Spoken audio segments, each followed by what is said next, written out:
Levitikus, hoofstuk 20. Die Here het verder vir Moses gesê, sê vir die Israeliete, die Israeliet of die vreemdeling wat onder julle woon, wat een van sy kinders aan Molech offer, moet beslis doodgemaak word. Die landsburgers moet daardie persoon met klippe doodgooi.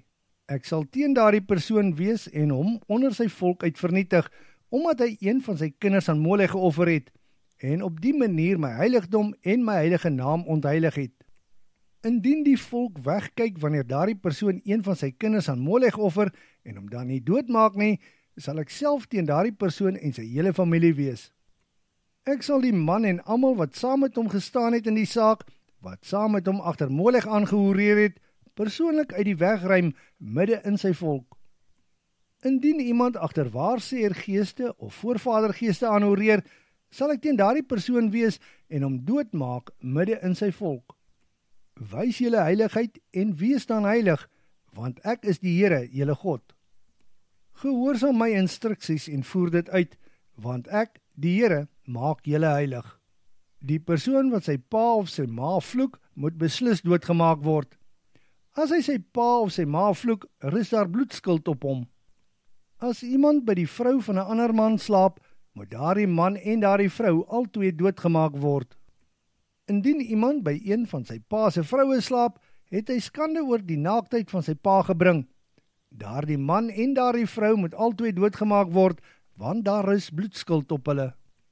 Indien iemand by sy skoondogter slaap, moet hulle albei doodgemaak word. Dit is 'n groot skande en daar is bloedskuld op hulle.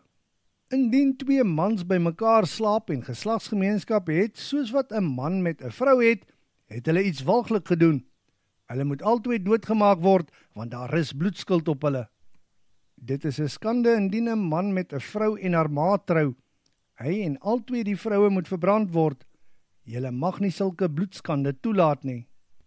Indien 'n man met 'n dier geslagsgemeenskap het, moet hy en die dier doodgemaak word. Indien 'n vrou met 'n dierpaar, moet sy en die dier sekerlik doodgemaak word. Hulle moet sterf, want daar is bloedskuld op hulle. Indien 'n persoon en sy sussie of halfsuster aan sy pa of sy ma se kant mekaar kaal sien, pleeg hulle 'n groot skande. In die teenwoordigheid van die volk moet hulle doodgemaak word. Omdat hy sy sussie kaal uitgetrek het, moet hy verantwoordelik gehou word. Indien 'n man geslagsgemeenskap het met 'n vrou wat menstrueer, het hy haar bloeding ontbloot. Sy het dit self ook ontbloot. Daarom moet hulle albei onder die volk uit verwyder word. Jy mag nie die skaamte van jou ma se sussie of van jou pa se sussie ontbloot nie. Omdat hy dan 'n bloedverwant se skaamte ontbloot het, moet hulle albei verantwoordelik gehou word. Indien iemand by sy tannie slaap, het hy skande oor sy oom se naaktheid gebring. Hulle moet verantwoordelik gehou word en sal kinderloos sterf. Indien iemand by sy broer se vrou slaap, het hy skande oor die naaktheid van sy broer gebring. Dit is bloedskande en hulle sal kinderloos wees. Julle moet al my reëls en regulasies nakom en dit doen. Dit is om te verhoed dat die land waarin ek julle vat om daar te woon, julle nie uitspoeg nie. Julle mag nie doen wat die nasies doen wat ek voor julle uitdryf nie. Hulle het hierdie dinge gedoen en ek het 'n weersin in hulle gekry. Toe het ek vir julle gesê, julle sal hulle land inneem en ek sal dit vir julle gee as eiendom. Dit is 'n land wat oorloop van melk en honing. Ek is die Here, julle God. Ek sonder julle van die ander volke af. Julle moet onderskeid maak tussen rein en onrein diere en tussen rein en onrein voëls.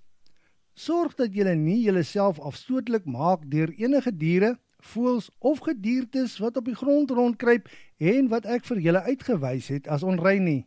Julle moet heilig wees omdat ek, die Here, heilig is. Ek het julle van die ander volke afgesonder en julle behoort aan my. 'n Man of vrou wat 'n waarseersgees of 'n voorvadergees in hom of haar het, moet beslis doodgemaak word. Hulle moet met klippe doodgegooi word, want daar is bloedskuld op hulle.